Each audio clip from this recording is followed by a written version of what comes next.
In the criminal justice system, the people are represented by two separate, yet equal groups. The police who investigate crime and the Republicans who tell us who did it.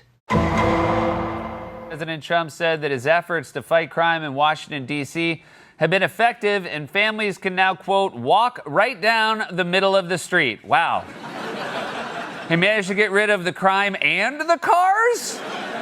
Immigration raid at the plant in Georgia on Friday. The president said over the weekend that he's open to some kind of changes in perhaps rules or visa rules or law that would prevent something like that happening in the future for skilled workers to train American workers. That's right. Can you confirm that and that the administration supports those changes, and what exactly would that look like? The president said it himself in a statement that he put out on Sunday night. The quote, without the United States, everything in the world would die. I don't know about that. I think you're thinking about the sun.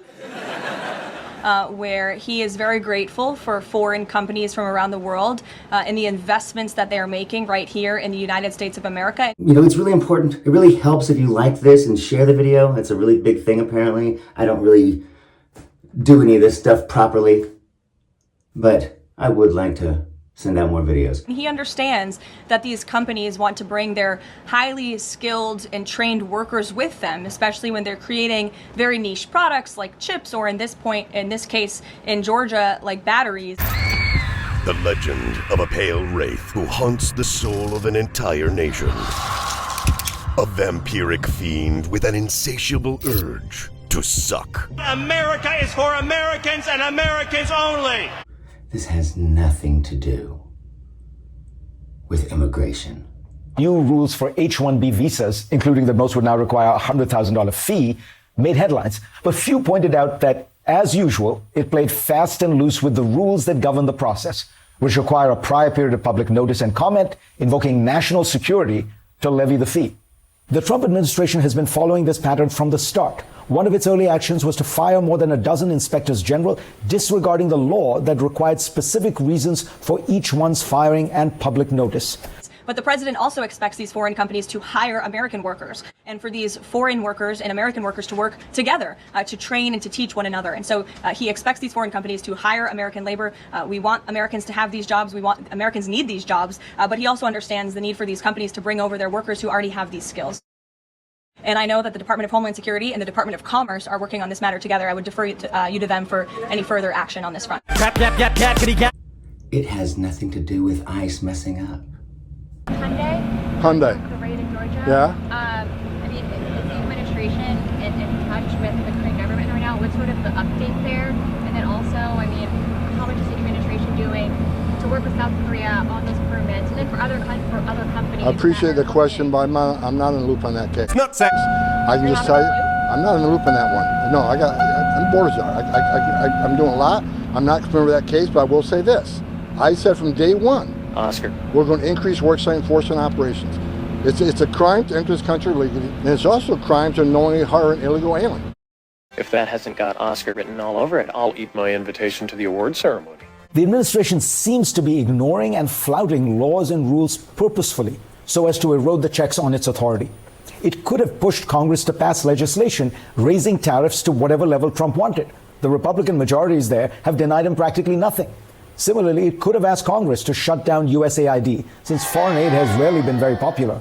And all those people out there saying, why would he do this? This hurts his own jobs.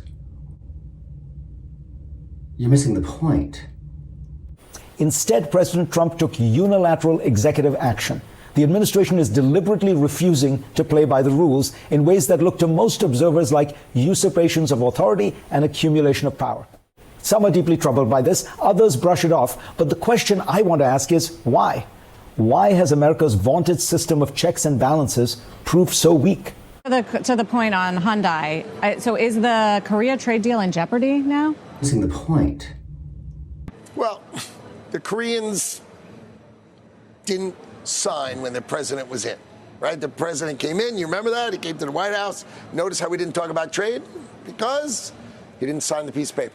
I mean, the devil is in the details always.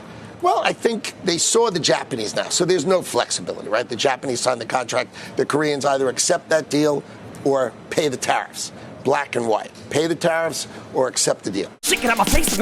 But has the immigration raid led to more tension there about? I think you're going to see Fine. President Trump go out and address that. He knows that to build these, we need leadership of people who built them before. Most of them without proper work authorization.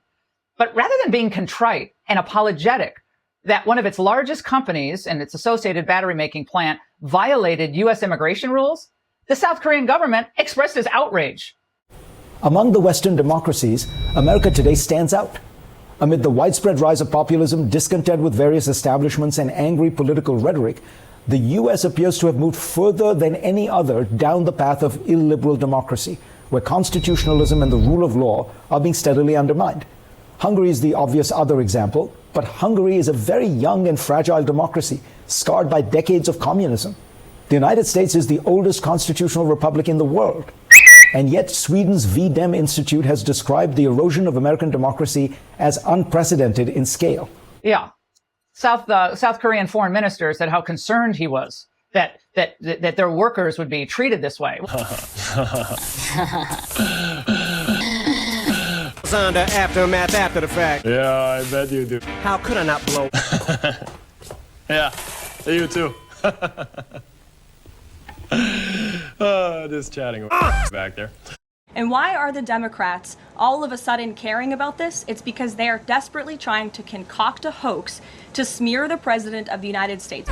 Unfortunately, the Democrats are using victims as political pawns to try to smear and to push a hoax against. President Trump is planning to deploy the National Guard on Friday to Chicago, and he's already placed an order. He thinks money buys his firm right to work here regardless of what our laws say. Any one of the administration's actions might have in a previous era provoked public outcry.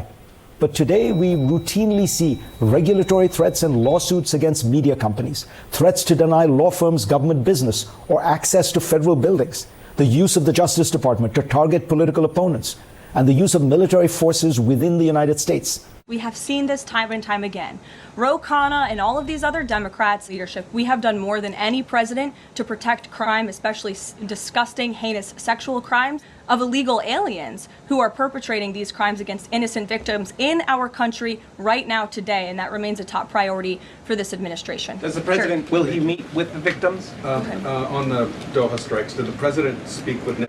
A nutless monkey could do your job. This isn't about his jobs. This is one of the many factories being built because of Joe Biden and bills that the Democrats passed and no Republican voted for them.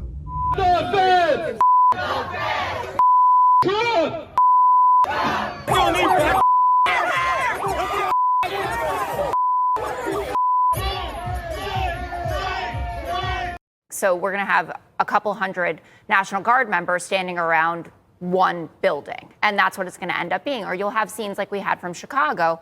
I'm sure you guys saw a delivery guy went by ICE officers that were standing there wearing masks just in the middle of the day. What the fuck? Fall day in Chicago. And I think he yelled F Trump at them. And then you see them chasing him down the street and he gets away. And that's what a lot of people think is going on here, that it is unnecessary. And that doesn't mean that there isn't a way to work together maybe on the south side of Chicago. But in Oregon, I trust the AG there who says we have enough people to deal with this. And they have been dealing with it for several months. President Trump and the administration want to normalize militarized cities. They've talked about it. It doesn't bother them. It doesn't bother Jesse. He would, if we walked outside there, he wouldn't be upset if he saw a militarized New York City. Kathy Hochul put the guard in the subway, and you didn't have a problem with that, Kathy did you? Hochul is in charge of New York State. Donald Trump is not in charge of Oregon or in charge of Illinois, but he doesn't seem to understand that. Hey, I'm not a U.S. citizen. No, yes. No, yes.